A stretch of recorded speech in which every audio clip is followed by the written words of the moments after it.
and instead, multiple officers pointed their firearms and eventually shot and killed people.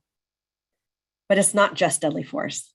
Based on VPD's own data, people of color are significantly more likely than a white person to be the subject of police use of force and to traffic stops. These communities are being over-policed. And yet, we also heard from community members that when people of color needed protection from law enforcement, officers have not served the community. Instead, records we received from these agencies show that deference was given to white supremacist extremist groups. Officers failed to protect neighbors of color who were attending a vigil for Kevin Peterson Jr., who was slain by police. Those attending the vigil were assaulted by members of the Proud Boys, Patriot Prayer, and other counter-protesters. Police stood by and did nothing. By contrast, when Patriot Prayer held a memorial, VPD designated that event as expressive speech and created an operational plan outlining how officers were to protect them and create a welcoming environment. This disparate treatment, disparate use of policing resources, disparate protection, and favoritism towards white supremacist extremist groups is wrong. All residents of Vancouver and Clark County deserve equal and professional treatment by police officers. Each of these facts and statistics has a real story and real people behind them. Here to share their story is Nakia Hunter. I'll turn it over to you. Good afternoon. My name is Nakia Hunter, and I am the sister of Carlos Hunter. My family has been affected by Clark County's unjust, biased, racial-based policing. This county has always prided itself for being a progressive place where everyone could thrive. At least that was true for white people. Black and brown and BIPOC, quiet heavy. Black, brown, and BIPOC residents all too often face persistent racism in the way police treat us and ultimately justify our killings. March 7th, 2019, Carlos Hunter was placed in a staged traffic stop on a very busy street in Clark County. He was pulled over, and in 5 minutes of confusing commands being given by multiple detectives on the scene, Carlos was attacked and tased 4 times maximum voltage, and then shot 16. 16 bullets ripped through his body as he was seatbelted in his vehicle. With his hands in the air at some point, trace the bullets, they tell a story. The officers used a flanking maneuver, crossing Carlos in their fire. They used the media to paint Carlos as a villain, a drug dealer, a thug, never stating the facts that the only gang he ever belonged to was formed of juveniles trying to make it out of lengthy sentences for youthful mistakes and poor choices that broke the laws. Within the walls of their confinement, they vowed to protect each other. That is the only gang Carlos Hunter ever belonged to besides that of his current gang, his children, one of whom he was going to pick up that day. His children's lives were forever changed that day. The media never stated that he was 18 years felony free, that he had only $31 to his name, that the operations plan, to say the least, was flawed, inaccurate, and misleading. It set the stage for the all too wavering verdict, justified on all counts for all actions in the murder of all of the victims since I-940 was placed into law in 2018. For years, Clark County police have persistently abused Black and brown residents, even children. When we as a community see nothing wrong with where the bar has been set at holding our law enforcement accountable for their actions and taking lives with force that no one could survive, overkilling, causing community harm, treating people inhumanely, and deciding it reasonable to kill them is not the call our peace officers should be allowed to make. The actions of the Clark County law enforcement over-policing its communities of color and most vulnerable residents, building cases and handpicking the suspects, allowing individuals to be killed over hearsay, not facts that would stand through a conviction in the court of law, showing favoritism toward white supremacists, only exacerbates mistrust of the police and a sense of fear within our community. Public safety for our entire community suffers as law enforcement further alienates potential allies in crime prevention. Police brutality can have lasting, alarming effects on people of color. The justification of police killings and disproportionate use of force against communities of color, the disproportionate targeting of people of color in traffic stops, the lack of protection for Black protesters, the negative assumptions about Black activists, blaming the victims of police violence continues to the disproportionate amount of chronic stress endured by communities of color. This isn't just a mission, it's a call to action. I'm calling you to act on these injustices that kill these 9 men in Clark County in under 3 years. Clayton Joseph, Michael Pierce, Carlos Hunter, William Abe, Andrew Williams, David Valgren, Genoa Donald, Kevin Peterson Jr., and Kefin Carew. I plan to bring the voices of all community, to stand up for the dignity of all people, regardless of race or social economic status. The NAACP Vancouver and the Clark County Justice Group are here to create a community where equity and human decency characterize our culture, where white privilege does not define our institutions, a community where racist ideas that have become normalized through culture, social systems, and institutions are eliminated. Slavery did not end, it evolved. When you understand the roots of the tree, you will understand the fruits of the tree. And it will take us all to dismantle this system of justified oppression and death that has affected our community as a whole. Thank you.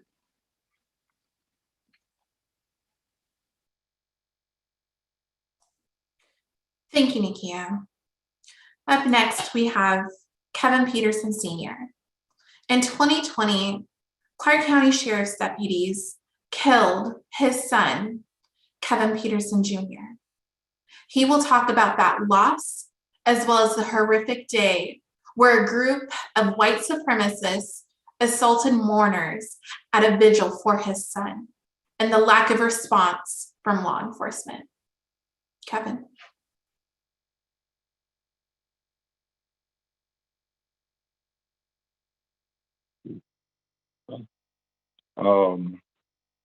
In Clark County, white supremacist extremists are protected and supported by law enforcement and exercising their First Amendment rights to free speech, whereas Black demonstrators are viewed as threats and met with violence by police.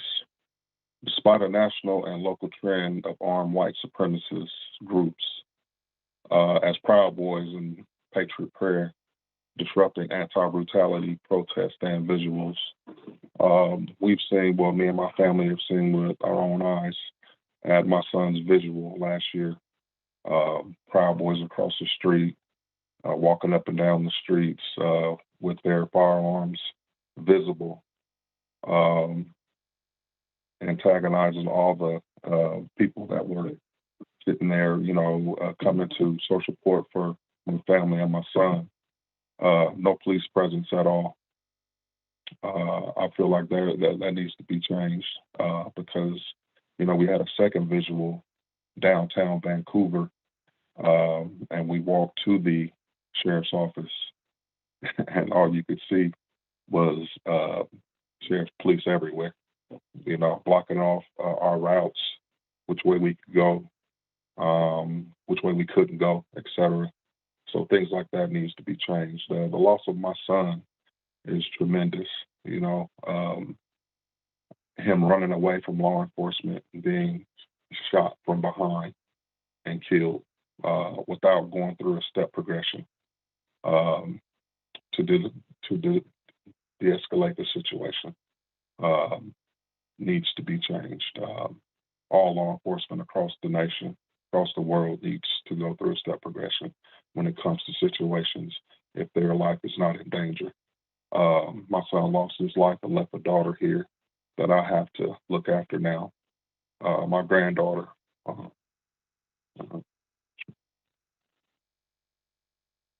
It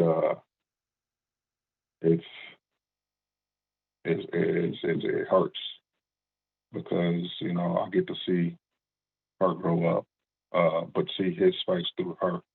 Her calling me Dada, but I have to turn around and correct her and say I'm Papa. I shouldn't have to go through that. No family should. Thank you. Thank you, Kevin. We will now pass it back over to Inoka, who will provide more information on what comes next. Residents in Vancouver and Clark County have been calling for an end to discriminatory policing for years, yet bias and violence persist. Vancouver PD and Clark County Sheriff's Office are fully aware of these incidents. This information is largely from their records and their data.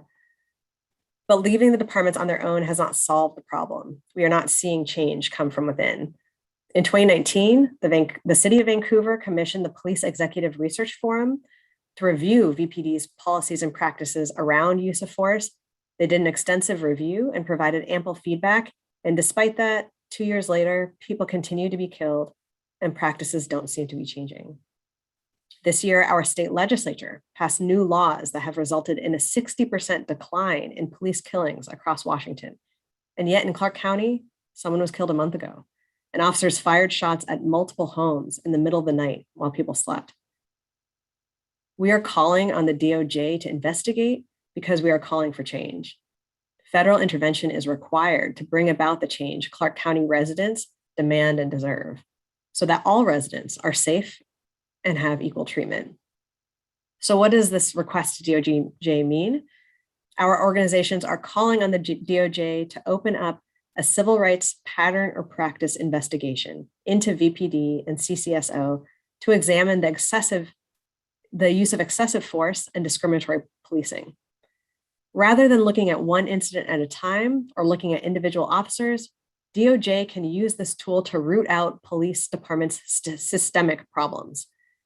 Once DOJ completes their investigation, if they find that these agencies have engaged in a pattern or practice of policing that deprives people of their constitutional rights, then DOJ is authorized to bring a lawsuit against one or both departments, or they have other options. If the city and/or county and DOJ agree, they can enter into a consent decree where the departments agree to change their practices and policies and submit to court and DOJ monitoring, as Seattle did. The actions of Clark County law enforcement over-policing its communities of color and most vulnerable residents while showing favoritism towards white supremacists only exacerbates mistrust of police and a sense of fear. Both U.S. Attorney General Merrick Garland and U.S. Attorney Nick Brown have recognized that the harms of white supremacist extremism exist, particularly in law enforcement. Seeing the patterns of racial disparity in police killings, use of force, and traffic stops in Clark County, as well as the favorable treatment towards known white supremacist extremist groups, we urge them to investigate and bring change to Southwest Washington. Thanks. Thank you, Inoka. I will now open it up for questions. You'll need to raise your hand to ask. And if you have called into the meeting, you will need to press *9 in order to raise your hand.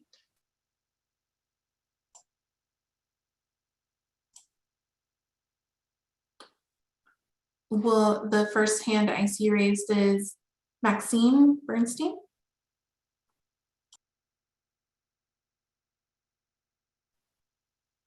Thank you. Can you hear me? Yes, we can. I just wondered what other community groups are joining with ACLU and NAACP in asking for the federal intervention.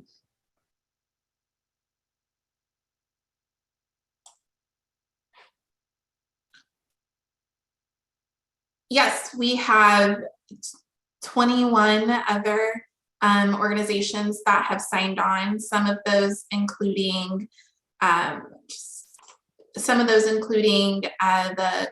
the Clark County Volunteer Lawyers Program, Disability Rights Washington, Faith Action Network, Indivisible Greater Vancouver, the LUWA Sierra Club, an organization with the acronym of MOMS, NAMI Southwest Washington, Next Step Washington, Odyssey World International Education Services, One America, Pacific Islander Community Association of Washington, Ridgefield Community Group, SEIU Healthcare, 119 Northwest, Southwest Washington, League of United Latin American Citizens Council 47013, also known as LULAC, Statewide Poverty Action Network, Washington Coalition for Police Accountability, and YWCA Clark County. That was the list as of yesterday. That was prior to it completely closing, so there might be more included that you will see on the letter.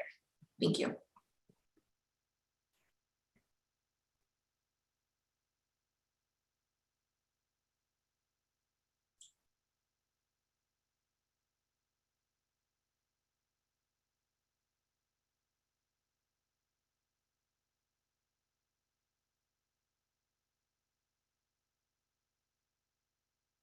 I want to reiterate that if you're on the phones and need to raise your hand to ask a question, you'll need to dial *9. And I also have other partners that are trying to field anything that's popping up in the participant list of folks that are raising their hands.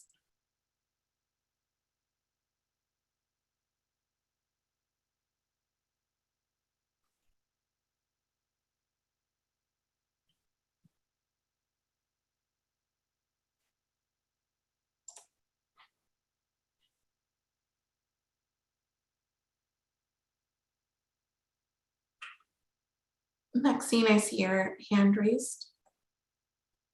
This is for Anoka. I just wondered if you have any sense how long it may take before you get a response from the Federal Department of Justice. And I understand they usually do an investigation themselves before they agree to provide oversight. So I just wondered the process. That's right. It'll be up to them to review the request, to do a little bit of initial research, and then to decide whether or not to actually do a full investigation. An investigation can take months, depending on the information and the data they have access to and how quickly they have access to that. So we're hoping for a response as soon as possible. Tomorrow is also a holiday, but we'll see.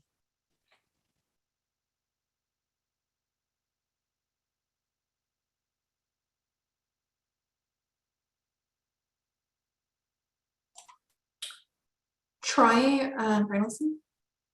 Yeah. And then Becca Robbins will take you next. Can you hear me all right? Cool. So for Nikia and Kevin, I just was wondering, forgive me if this was already discussed and I missed it at the start here. If y'all could just share how y'all are feeling about going through this.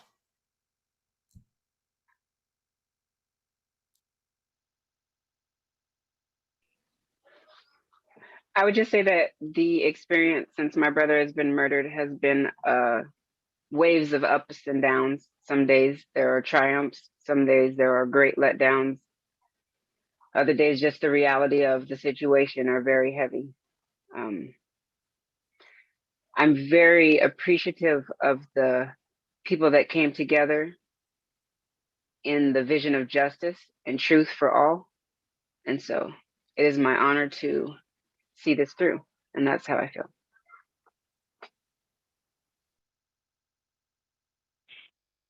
To Nikia's point, it's we have our good days and bad days.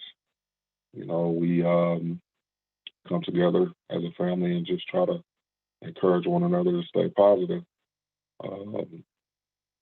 Kevin's loss was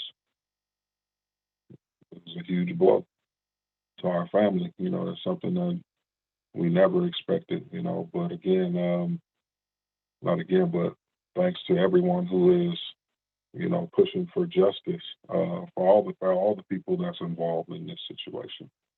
I wouldn't wish that on no one to lose a child, a brother, a mother, anything.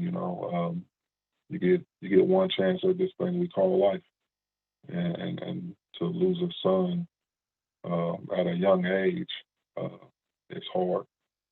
You know, I try my best to, you know, stay out of harm's way and teach our, you know, our kids the same thing.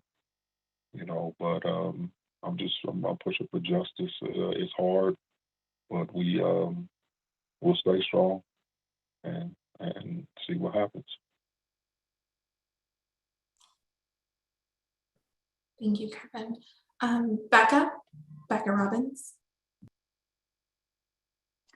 Hi, thanks. I was just wondering if, as far as you know, if VPD and CCSO have been made aware of your request to the DOJ, and if you've heard anything from the agencies in terms of kind of a response to your request for an investigation to the departments.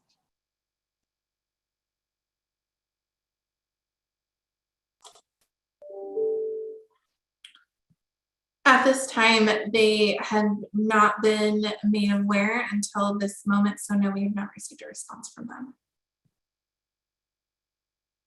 One thing I'll note is that much of this information is in their own, is in their hands already. They're aware of these incidents. This is based on data and records that they provided. So this is all information that it should not be new to them.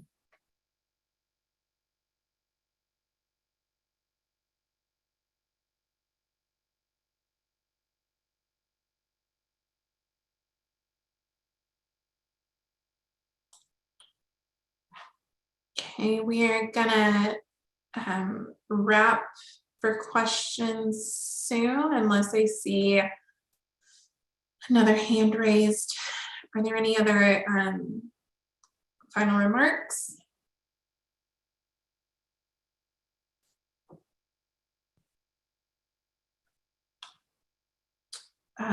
Troy. Yeah, I haven't seen this anywhere yet, so but I'm wondering if we could talk a little bit about what this step looks like as far as, you know, it seems like a rare step that gets taken to actually get to this point in the minds of like a group like the ACLU or the NAACP. Could either of you, either Jasmine or Inoka, talk about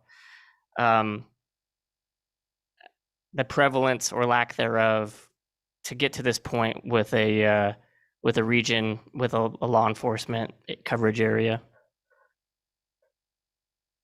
Inoka, I'll let you begin. Yeah. Sure. You know, it really was the pattern of police actions we were seeing in Clark County. The pattern of police killings makes Clark County have the highest percentage of Black people killed and the second highest percentage of people of color killed since I-940 went into effect. And these disparities were not just in lethal use of force, but also in just in general use of force incidents and in traffic stops. And these disparities combined with the active white supremacist extremism in the county raise the urgency of this request.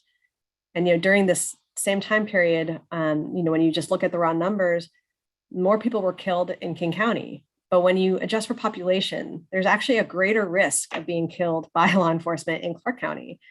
And that risk goes up for people of color and is over 10 times higher for Black people in Clark County. And so when community members started sounding the alarm on this, and we started looking at it, the information and the records that we got was really alarming. And we wanted to raise it because there had already been efforts at the local level to try to bring change, and those were not working. And so that's why we are requesting, it seemed most appropriate to request federal intervention in this case. Thank you, Inoka. We have sat in on conversations. We have participated in their committees. We have done so many things to move the needle forward when it comes to the disparate policing happening against our community. And it's come to the point that after death, unjust instance after unjust instance, it's come down to, we need another group. This needs to be reanalyzed, and this is where it's where we've landed.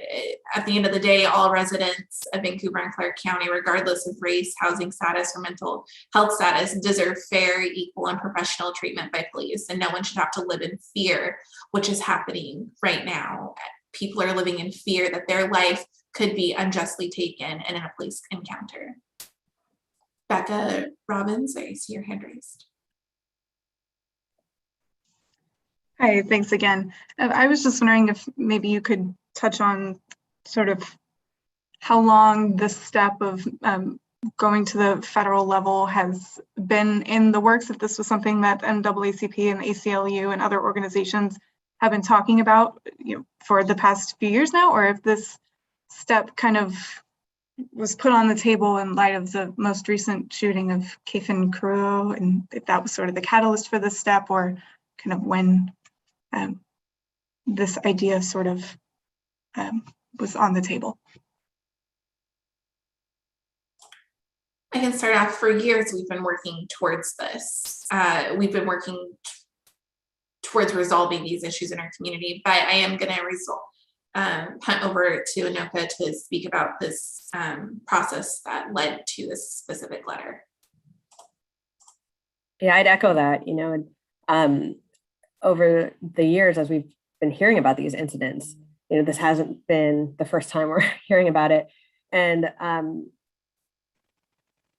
the incidents haven't stopped. As you noted, there was an incident just recently. And again, it's after new laws have been passed. It's after all these measures have been tried to reduce police violence, and Clark County stands out.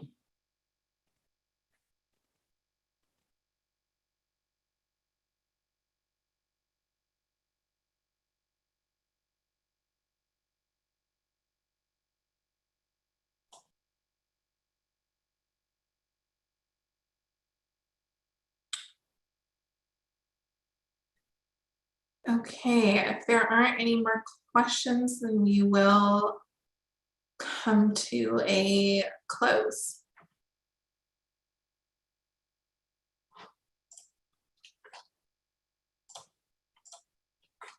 All right. I want to thank everyone for joining us today. As mentioned, I appreciate all on the call. Specifically, I want to highlight, thank you, Anoka from ACLU of Washington.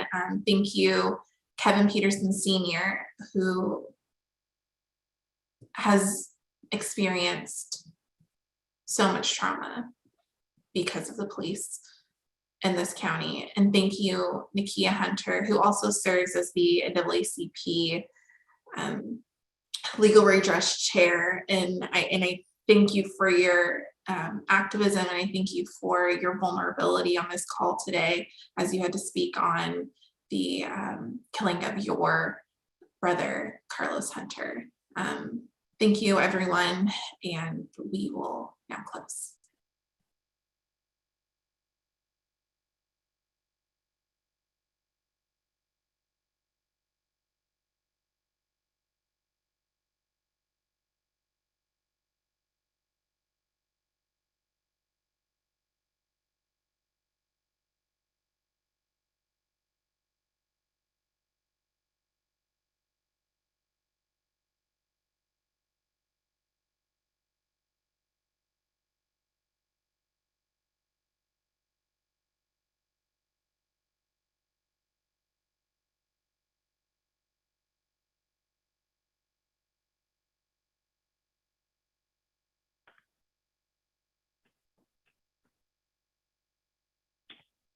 Kevin, you can leave